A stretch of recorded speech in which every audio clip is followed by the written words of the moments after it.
All right, it is January 8th, 1 in the afternoon. My name is Ross Caputi, and I'm filming an interview with Mayor Dean Mazzarella for the Sogno d'Oro Oral History Collection at the Center for Italian Culture Archives at Fitchburg State University. Mr. Mayor, thank you for being with us. Sure. Hey, you're right in my neighborhood here. Yeah. We're filming this right now. This is where you grew up? In the one street away Yeah. is where I grew up, where my grandfather came from Italy and got his first house. That's pretty serendipitous. Yeah. All right, before we get into everything, would you please say and spell your complete name for us? My name is Dean Mazzarella, Mazzarella. And what's your birthday? I was born August 19th of 1957. All right, so you grew up in this neighborhood. Where are we? We're at the old Try-Some potato chip factory. I grew up on 6th Street. Try-Some potato chip was on the corner of 5th and in Cedar. It's kind of the intersection, and Carter Street. I grew up on 6th and Carter, so it's like one street literally away. This is where a lot of the immigrants from El Vito, Italy, came and settled right in this very neighborhood right here. Now, I always thought Lincoln Terrace was kind of like the core of the Italian-American neighborhood in Leominster. Are we walking distance from there? Or? We're walking distance. Yeah. You know, each group that came, started with one and then another. And, my grandfather came 8 times with 8 different families or 8, his brothers and sisters. And he came 8 times on the boat. And the reality is they tried to stay close to each other and they tried to stay close to their church. And so Lincoln Terrace has its own sort of, group that came from a certain section of Italy, and then around the church here at St. Anna's, where we live, was another group that came from Italy, which was El Vito, Italy, which was where my grandfather came from. His last name was Lanza, and my grandmother's maiden name was Tater. And so that pretty much encompasses half of this neighborhood here between, their last names and then other, my grandmother's maiden name and my grandfather's maiden name, which was Selly, and it just goes on and on and on. So it just encompasses everybody. There's little villages and people move, Yeah. and you think to yourself, they're probably all related in this little village, and then they come here and they are. So whereabouts was El Vito? It's southern Italy, outside of Rome. Okay. It's in you call it Castello because they have a castle, and they left. There was a famine. There's no food to drink, to eat. There was, it fell in economic times, but but royalty still wanted their portion of their contribution that they would normally get. So they lived near the castle, and it was thought at the time that that you would continue to give a certain portion of your salary or whatever that you made, or a certain portion to the castle, to the royalty. And so they left. So El Vito was your father's side of the family? My mother's side. Mother's That's side. where the Lances and the Taters and Sellys. And All right. What about your father's side? So my father was from a little town. In fact, I keep hearing that it was an obscure town in outside of El Vito, Okay. Italy. But I keep hearing that, but yet I keep bumping into people that are from a little village called Montefalcione, Italy. And the guy that owns Inc. magazine, there's a couple of restaurants in the north end of Boston. Originally, the Mazzarellas came, and from what I'm told by the historians, is that there were 4 families. I don't remember one, but it was the Mazzarellas, the Placaris, and the Martigneris all came and settled in the north end. That was the original families that came here. And there was one other, and I don't remember what the others are. Very cool. So can you tell us a little bit about what this neighborhood was like growing up? Well, I mean, everybody knew everybody. Everybody had a garden. Very few trips to a supermarket at all. So everybody had chickens. Everybody grew everything out. Incredible gardens that I always tell the story. My grandfather, somewhere in the end of July, would open up a jar of tomatoes for making his sauce, and he would be opening up. So he just finished the last one the week before, and he had it timed perfectly. So the new crop just opened when the last crop sort of was done. And we had pear trees, and I can only think of a few times that we ended up going to a grocery store, and people helped each other. They were all, Italians, and They helped each other. They helped each other get jobs. They recommended each other. If a lot of the people that lived around this area worked in factories, but when they established themselves as hard workers, a lot of them get jobs at like Foster Grant, and then later on DuPont, which was like hitting the gold mine.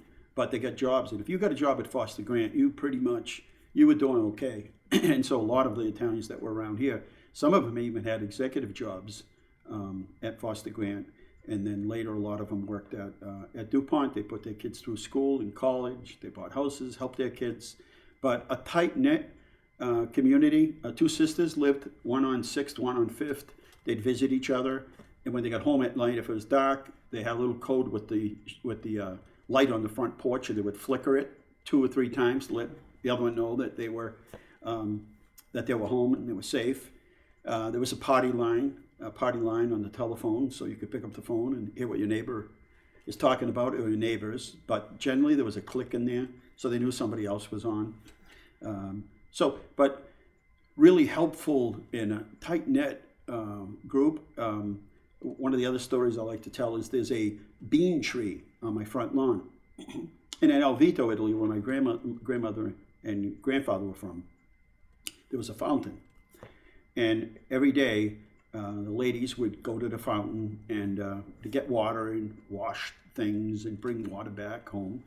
But they spent extra time gossiping. And there's actually a play that was done at Fitchburg State, and it was all about the ladies around the fountain.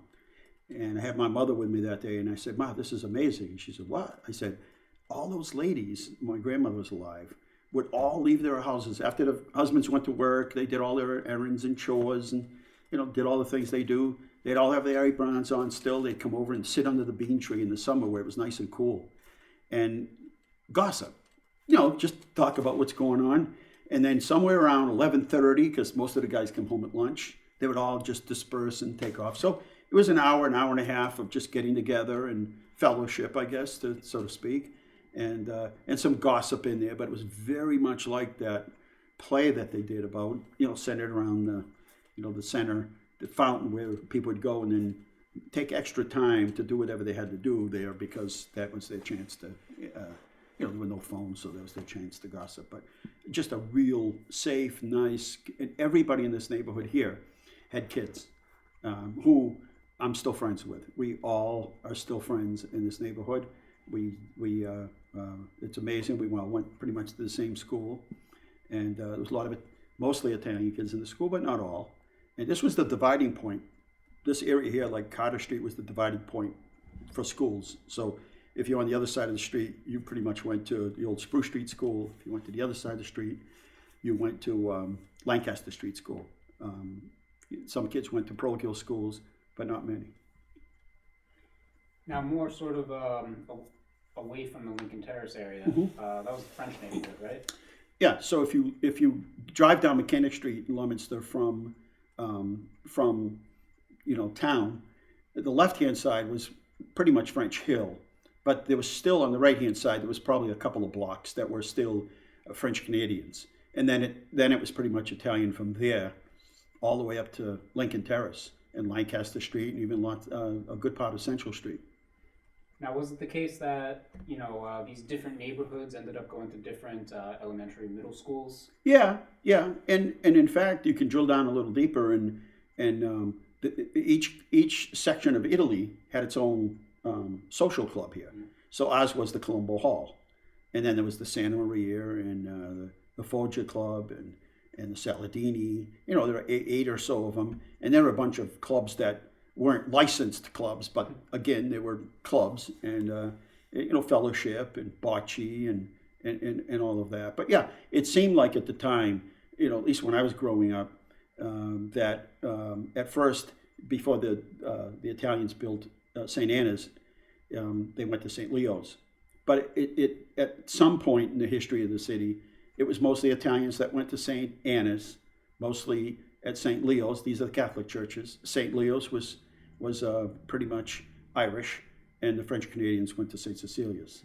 But that changed over years, obviously. But and even in some cases, the cemeteries that people were buried in were ethnic. So it was pretty interesting. But a lot of clubs, so at a Colombo Hall or one of those social clubs, people would get married there. They have a baby shower. They have a wedding shower. Everything was, and everybody came. And you can imagine being from Italy and coming here, knowing all of these other families, if you didn't invite somebody to one of those events. So if you didn't invite someone to a wedding, or if you didn't invite somebody to a baby shower or a wedding shower, it was taken pretty seriously at the time. Wakes were done in the house. I can think of a house right outside the doors here where they, at one time, actually, a funeral wake was actually done in their homes. That was just tradition at the time. But yeah, it was just an interesting place. But the gardens were just hard, and the food just hard to replicate in any standard today, and just interesting. What about cheeses? Did anybody make homemade cheese? People did. It's mozzarella cheese. People would make homemade, but Tony at Tony's Bakery would cure his own prosciutto. It wasn't uncommon to cure your own prosciutto and some of your own meats. So it really was the best of the best, and fresh chicken. I mean, everything was fresh. Occasionally, people went up to the chicken farm, which is near the St. Anna's School, and they actually had chickens where they would actually raise the chickens and then slaughter them right there and then sell them the next day. So yeah, it was this. I can't think in America of growing up in a better neighborhood than this. We had, you never had to own a watch, I still don't. And I actually moved back to my original house where there was 4 generations, where my grandfather's first house was. Still have the original grapevine, still have the original garden.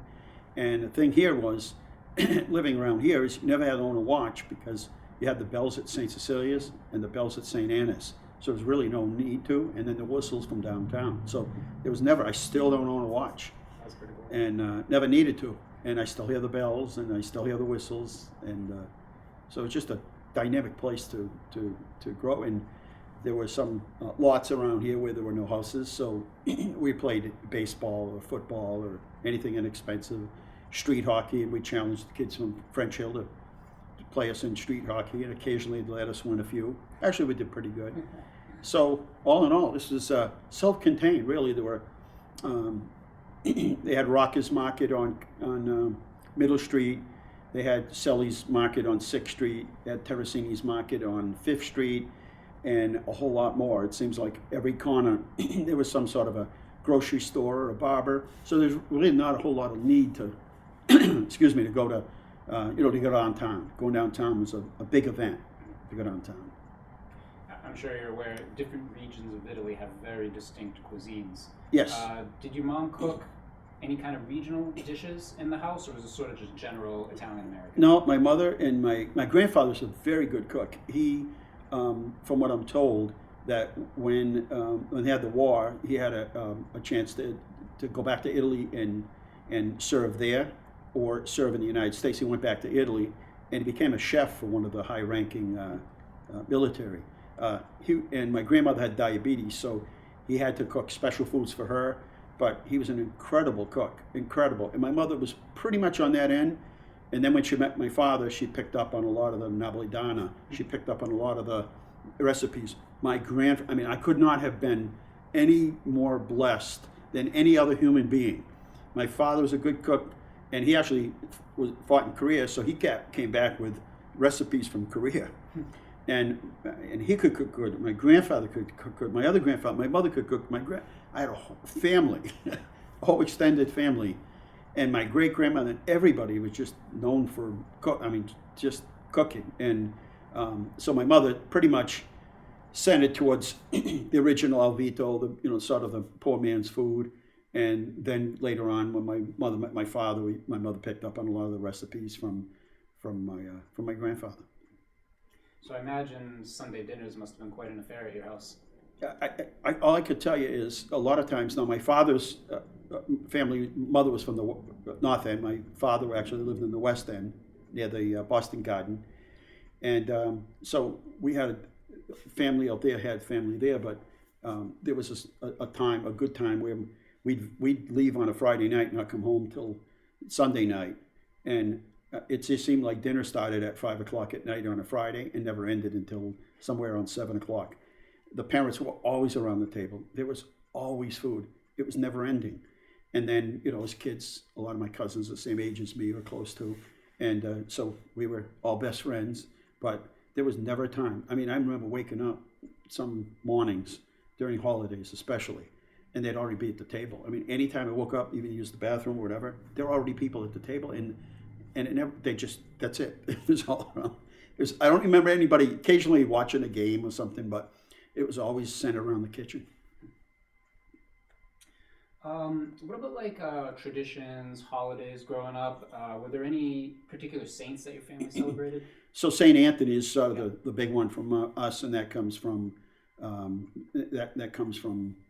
St. Damazia. That all comes from El Vito, Italy. So that was kind of our, still got the statues, still got money. I don't know if you heard that tradition, but it's always money underneath them.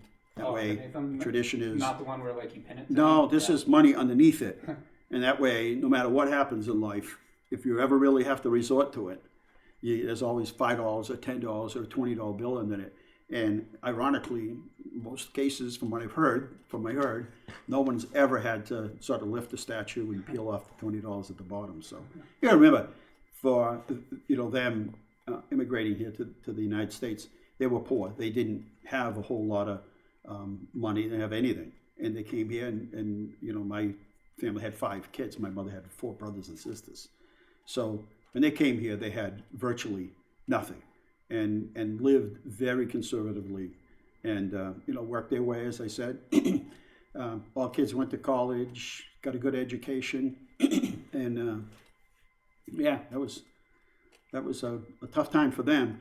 Although it's kind of romanced by 3rd and 4th generations. So like, geez, my grandfather, my great-great-great-grandfather lived in Italy in this, mountain overlooking, overlooking the valley and all the, beautiful area in Italy. And they left. And I asked my grandfather once, I said, Pa, how come we, don't you want to go back? Everybody's going back. Everybody's going to visit. And he said, we left. We were poor. We left.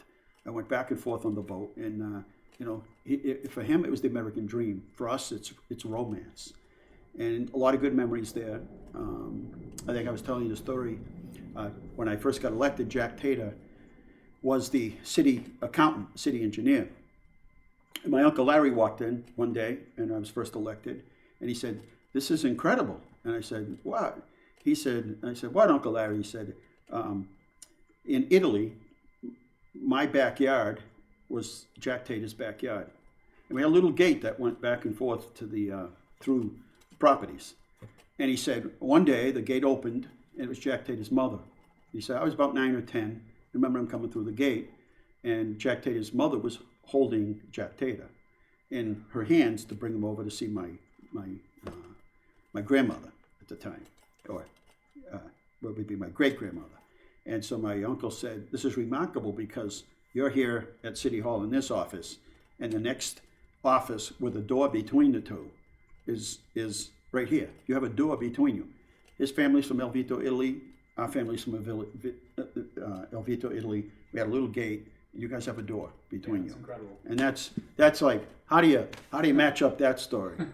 So a lot of pride. I mean, obviously, any immigrants that come here, I mean, I think the American dream is what they focus on, and they were so focused on that dream of taking advantage of education and taking care of and the freedom to vote who you want to vote for. You don't have to pass your money off to somebody in royalty because they have a castle and they have to maintain that status. None of that. And while it was a beautiful place in Italy, and everyone that goes there comes back and tells me, I'm hoping to get there myself next year. Everyone that goes, my brother and my mother and all my aunts, uncles, cousins have been there, and everybody comes back and says it's just absolutely beautiful, and you have to go and visit. And I will. But again, we romance it. They were starving. They were hungry. My favorite. It's ironic because 2 things. It's ironic because my favorite meal is giambrata, and that's really going out with my grandfather in the garden, holding the little colander there, and going out there and picking everything before the frost gets to it, bringing it inside, putting it in the sauce, maybe a little bit of chicken, and it's always and it was, we call it poor man's food, really, and it was just the end of the season. My grandfather always had things set up on the, like he made shelves on the porch, like big shelves, to dry out all the basil.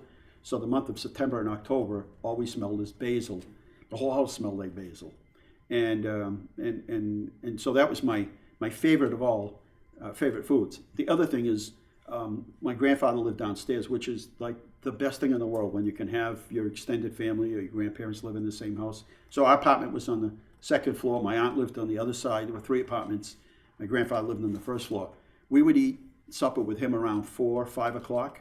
He would bang on the pipes, and we'd run downstairs and have supper.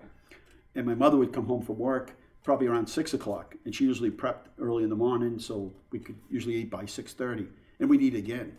We're the only kids I can remember in my whole neighborhood that ate 2 suppers. And on Sundays, we had 2 dinners at Sunday. We were like the most sought out. We're like, you guys serious? You get to eat twice? I'm like, yeah. Most of the time, it's even desserts because they made everything. They, like I said, we literally very seldom went anywhere. I don't think. I was trying to think the other day. I think I was around 17 before I actually went out to eat. Before our family actually went out to eat. Okay. I don't think we. How could you? Where could you go? Yeah. And there were a lot of good restaurants, but we always thought, where can you go? And we were the family. If we were the family that went to the beach, and everybody pulled up in a car, and the trunks popped open, and the station wagons open, and pots of food came out: sausage, peppers, onions, sauce, rigatonis, lasagna, baked goods. We were them. If you ever saw anybody, it was generally us. We generally went to Gloucester. There was a little beach there. It was free. You could park for free, and we all went. And there'd be 25 people there, and yeah, it was just nothing but the absolute. I don't have any bad memories at all. Just all good memories. So what did your parents do for a living? So my father was a factory worker. He had his own restaurant at one time, short time, and then we realized it's just a lot of work, and that's all you do is in a restaurant business. And my mother worked in retail for a long. She worked in factories, but then she ended her career. She worked at Bradley's. She worked there for I don't even know how many years, and so they were just everyday, average workers, hard workers. And you ended up going to Leominster High, right? I went to Leominster High, went to Bay Gallagher, went to Lancaster Street School, went to Mount Wachusett, and then I went to Northeastern for a short time, and then I left and ended up taking the civil service test and got on the police department. So what year was that? When did you enter the police force? I entered the police force in 1982, the beginning of 83, I think, yeah. And what pulled you into the force? Well, like why? I think there was something, police officers would be the people crossing you at school. And I think that those officers, by the way, not to be sort of partial here, were Italian. And we grew up in this neighborhood. Most everybody was a factory worker. And as we started to get older, we realized maybe we didn't have to work in a factory, because some of the factories my father worked in were not good factories. My father worked at electroplating at one point, and he was a young guy. It burnt all of the hair off his legs. And it was very dangerous at the time, electroplating. But a lot of these factories were not safe. They didn't pay well. They didn't have good benefits. And so when you bring your father his lunch and you see these places, you're thinking to yourself, I guess this is probably where I'm going to end up. And then people like Bob Antonucci and Lou Amadio and Bob Sabatelli and John Longo, Vinnie Campobasso's family lived around the corner. As we started to see people in our neighborhood, in our community, and saying, hey, you know what, maybe I could be a teacher. And, we knew these police officers. I'm like, I really liked they were very good at engaging with us, with kids and parents. And they were more of the kind of cop that could put his name on the mailbox versus the one that maybe, needs to have their phone enlisted and all. At the time. That's not to say anything about police officers now. It's a different world. And I was very interested in it, and I lived in this neighborhood, and so I had other opportunities to be a police officer, state police officer, MDC, but I really wanted to be a police officer here. And I actually ended up working, most of the time I worked was right here in my own neighborhood, so I could have an impact on my neighborhood that I grew up in. I could have an impact. So I was very involved. East Side Neighborhood Association, I was very involved in at the very beginning and all the way through when AIDS became an issue. I was at the absolute forefront, myself and Barry Anson. We saw what was happening. We knew there needed to be more education, and we kind of locally championed this with others. And we did walks and raised money, and so I really very much wanted to be involved in the community, and was. And when did you meet your wife? I met Kim in probably 1982, somewhere around 81 maybe, somewhere around 1980, 81. I used to spin records in nightclubs. Yeah. And I think it was just at the end when I was getting pretty much burnt out from working all the time, nights, weekends. And yeah, that's where I met her. So you were kind of starting a family as you were in the force, right? Yes, What was that like? just on. Well, my daughter, we lived. I bought my first house. I was 19. We lived on 4th and Water Street, and so my daughter was born there. And I'd go home at night and I'd tiptoe in the house. Of course, she's just waking up. She was a good sleeper, so she'd sleep right through the night. She's just waking up. I want to go sleep, so it was very difficult. And we're in an apartment. And there's windows everywhere. It's an old Victorian house. There are windows everywhere. And even when you put up shades, you work at midnight to 8. So you quickly learn to kind of block off some of the windows. And, so difficult, but fun, I think, for my kids at the time. Then I moved, and that's where my son was born. So he was very much used to the whole police world, I guess, so to speak. And it just becomes a way of life. But both of my kids went to Johnny Appleseed School and loved it. We'd walk a lot of trails up through North Leominster. We participated in baseball and all the typical things kids get involved with, in basketball, and just your average family. Great. So what inspired you to run for mayor? I don't think it was against anybody, but I think I had always had a business since I was 18, and my experience as somebody working with neighborhood groups, somebody that is a cop, somebody that's a father. Our schools were overcrowded. I mean, every school, you remember, every school had 200-300 more kids in it than they could handle. And I just started seeing all of these things pile up. When I was a cop, I mean, it was an open air market as far as some of the locations. People would just stand out in the street and sell drugs, just blatantly. And so we were doing the best we can, but I actually thought we could do better. And my thinking at the time was that I had a lot of good ideas, a lot of energy. My kids were young. I was a police officer. I just thought I could just put all that together, and it was the right time to kind of, do things maybe a little bit differently. And again, that's not to say the city council, the mayor, they're all great people doing great things for the city. I just thought it might be my time to take, because people would say, well, why don't you run for school committee, and then after school committee you run for city council, and after then you can do it. I'm like, well, I don't want to do those jobs. That's not what I want to do. And in retrospect, I really do believe that, and especially in the last 10 years, I really do believe that people are put in certain places for a specific reason. Some people don't believe that. I do. I meet so many people all of the time, and I just find that not all every time, but in many instances, there are people who are in certain spots that just belong there, and it's amazing the difference that they can make. And so that was my thinking at the time. My friends thought it was a joke. It took me a little while to convince them that I wanted to run for mayor, and then later on, we just kept building the team, and more people jumping on. They clearly liked the message, and we were able to win the race. So that must have felt like quite an accomplishment. Yeah, it was, trying to think of the word, surreal. So, you run for office, and I started in February of that year, 93. And then the night before, I took a leave of absence. I had to take a leave of absence. It was required, so I took a leave of absence somewhere around August. So August, September, October, November, and December, I had no Blue Cross Blue Shield. I had to pay it myself. That's expensive. It's like $1,100 a month at the time, 1993. And I got no pay. I had no salary, but I really felt passionate about what I was, what I believed in. I really was passionate about it, and then the night of the election, the night before, you just put your head down and say, myself and the people that supported me financially and physically, we've done everything. I banged on every door. I think I banged on the last door the night before the election at like 6 o'clock at night. It was getting dark, and I was up at the Whalum district. I was up around Our Lady of the Lake, and I was banging on my last door. And the lady just said, I just feel like, I don't want to jinx anything, but I really do. I just feel like you're going to win. And I said, thank you, I needed that. I went home and actually slept half of the night, got up first thing in the morning, and we headed out, and we won. And then still, it didn't hit me. It hit me in November.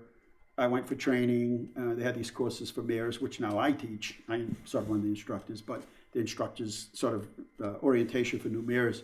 And on the way home, I was coming off Route 2, and I said, let me get off Route 2. I kind of like to go by Go Farm and see that.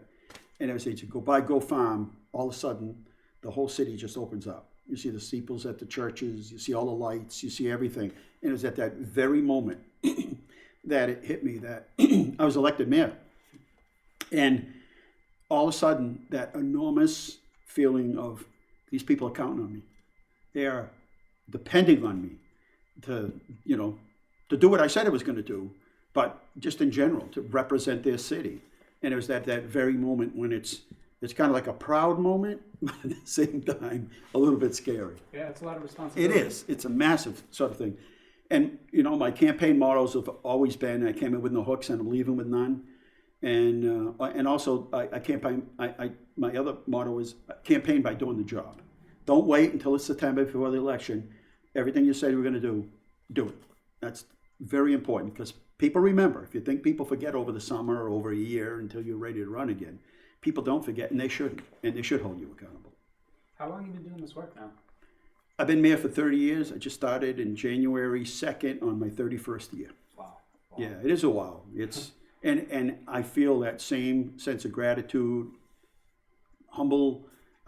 Every day I walk up those stairs, which the other day, if I walked up those stairs once a day since I've been elected, it's 10,357 times.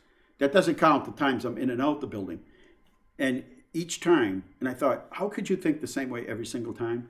Every day I walk up those stairs, it's that same sense of pride and gratitude. People, I don't know, I should have kept some sort of a journal on how kind people are and how kind people have been to me and to other people in generosity, and anything they've ever had to ask for to help somebody else out, whether it's a fire or a kid that's sick or somebody passed away, they'd have the money. It's amazing. I have, though, kept anything that anybody ever gave me. If it's a card, a napkin, a picture, anything. They went somewhere and brought me back something from another country, I have saved. I have 30 years of things that I've saved. And I almost want to do it this year if I can get the time. I'm just going to kind of put some tables out and just sort of spread the things that people have given me. Yeah, you should. That's cool. I look through some of the stuff some days and I'm like, this is amazing. And sometimes it's a little kid that walked up and gave you a little chain that he got out of one of those toy machines. He's like, Mayor, I want you to have this. Oh, that's nice. Yeah. So what are some of the accomplishments from your time as Mayor of Leominster that you're most proud of?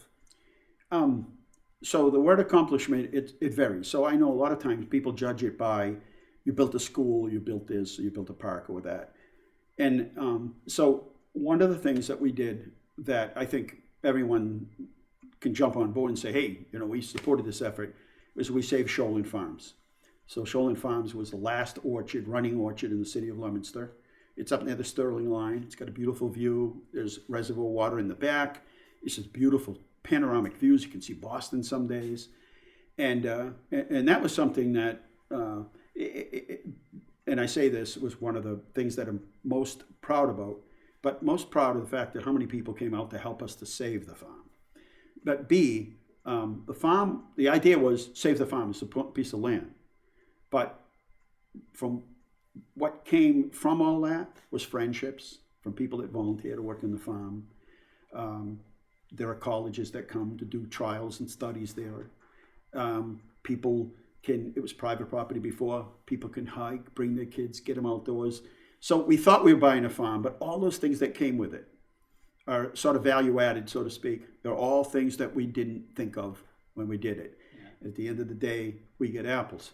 But we built a new school at Samoset to alleviate the crowding. It was a K-8 at the time. It's now a middle school. We moved on to Skyview, which is up in North Leominster, because what we did is we looked and said the severe overcrowding is elementary, but now let's follow that to the high school. So as those kids get a little older, we built a middle school, and that would be Skyview. And then the kids got a little older, and we met them at the door, and we did a renovation expansion, $45 million up at the high school.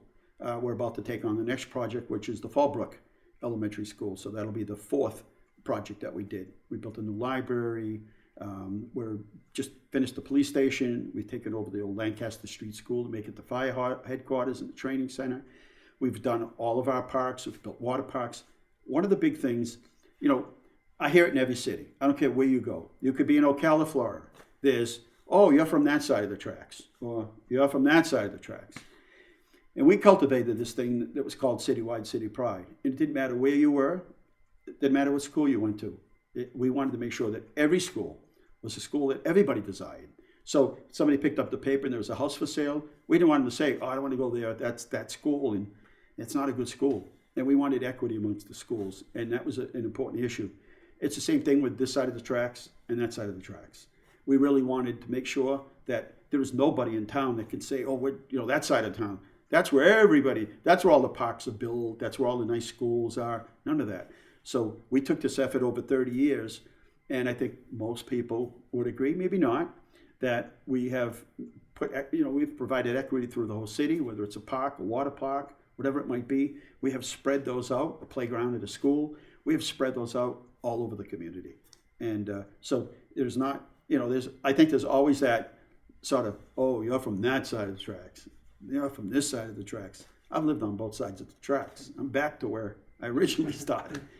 So, but one thing that's a couple of things. One is, I think we built community. And in my inaugural address that we just did here on January 2nd, 2024, the theme was hope and community. And what does community really mean? Community is us. It's what we do. It's what we do to our neighbors. It's how we help out a family that's in need. When we had the floods, people rallied together, helped each other out. We raised about $500,000 to help people get furnaces back on, hot water tanks, electrical systems. And that's community. You could build a project. You could build a big auditorium and everybody, put your name on the side of it and all that. But at the end of the day, did it create community? Did it cultivate that sort of thing? And did it make everyone feel that they're welcome always? Did it make them feel that way? I know when the Italians came here from Italy, they weren't always, I got pulled aside in the police station when I first started there, and somebody that worked there was a ranking officer, said, not everybody likes the Italians, just so you know. And I say, yeah, but once they know who I am, and you know what? Once they know who you are, and you're right. And sometimes there's that stage that we all prejudge something. We prejudge the ocean when, it's cold, I don't want to go in. Sometimes until you actually, live the experience. But it's interesting because I want everybody to feel welcome that comes here. Now, Latinos came here in 1950s, early 1950s. You've got people from Ghana, you've got people from Uruguay, people from Brazil, people from Haiti. And again, you want everyone to feel welcome. City Hall is your building. We want you to use it. Our schools, recreation department, it's your government. We want you to use it. We want you to feel welcome. We always want you to feel that way. I think that was huge. And regardless of what your religious beliefs are, it doesn't matter. We really want to welcome everybody, and I think that's important. And up on French Hill, 5,000 people geographically lived on this side of town. There were no parks to play in. There were no hockey. There was no baseball field down there at 12th Street. But other than that, there wasn't a swing. There wasn't a seesaw. There wasn't anything. And one of the things that I'm most proud of is, and kids would play literally in the street. That's where street hockey started right here in Leominster. It wasn't called street hockey for an accident, but by accident. we literally played in the street, and we had little makeshift nets. And as soon as cars came, we moved them, and then we put them back, and we played again.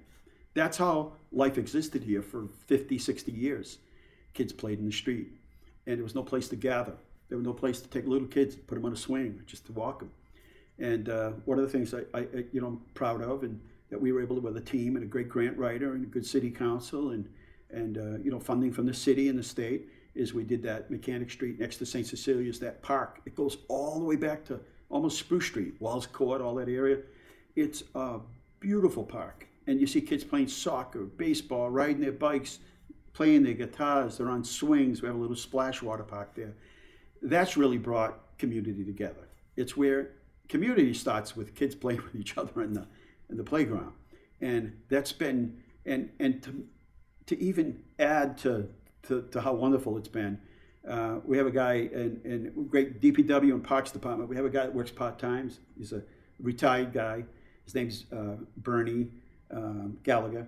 And he comes down and he cleans the park. He takes care of it like it's his own.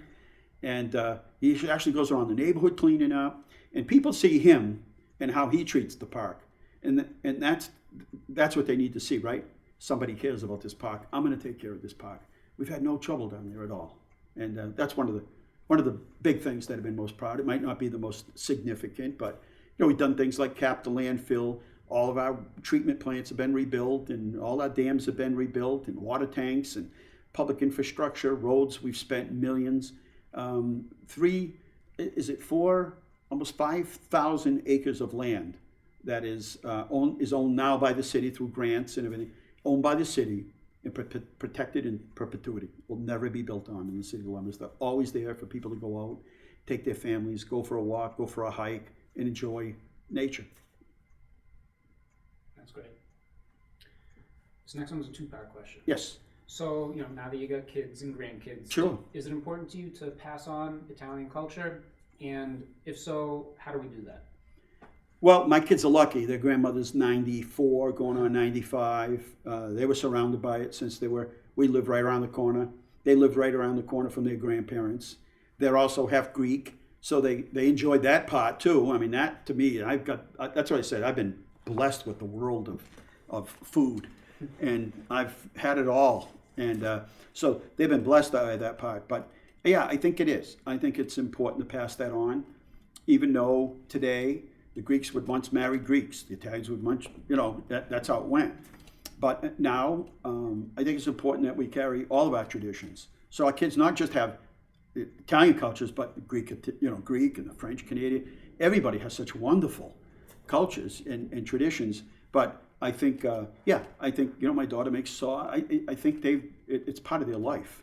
It's just been in them. They've seen, they've seen the closeness. They've seen it all. And like I said, what's better than having your grandmother still alive at 94, you're almost 95 years old and still with it. And, again, cooked all the way up, just still preparing dinners and desserts and everything else. So each one of them has a little bit of their grandparents in them. That's great.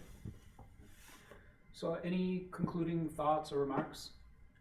Yeah, how many people can say in any city in Massachusetts or around the country that they grew up in a traditional neighborhood, working class, they got to not only run a business in their city, to work in their city, to get educated in the city, but they got a chance to be a police officer in this city, which was like my lifelong dream. I never had dreams of elected office, ever. And some people say, I remember you saying you're going to run for mayor someday. If I said it, I don't remember it. And then I'd get a chance to be mayor in the city once, but 17 times that I've been elected as mayor. And so it is the blessings of all blessings. I still love what I do. I still have a lot of energy. And over the years, you really do. There's truth to the matter of you really become a little bit of everybody. And the more people you meet, the more experiences you have, the end product. I'm not the end product that I was in 1993 when I got elected. I think I'm a different person now. And that different person is a little bit like everybody that I've met and the people that have had the drastic impression, and many people that don't even know. And I said, not long ago, I'm going to do a thank you tour. I don't know when I'm going to start, but I'm going to do a thank you tour. I'm just going to go around to all these houses, and when the door opens and you see these people and you remember, maybe it was they voted for me, maybe they came to a pasta supper, maybe they signed my petition, maybe at Christmas time or the holidays they sent something to me, a card, maybe they just said something nice, maybe they just said something nice to me about somebody else, or maybe when there was some really kind of political thing that was going on in town, something that was almost dividing the community, they came to me and said, got your back. And cookies and food and things and just thoughtfulness. All of that. Anything I can do to help. A text sometimes, just how you doing? I know things get crazy, and just checking in on you. There's not one place that I can go to thank all these people. I couldn't rent a hall. I couldn't rent the civic center to thank all of the people that you need to thank. But it's been an incredible experience to think that people would feel strong enough that term after term that they would elect you in a city the way you grew up in is quite the honor. Thank you. Thank you.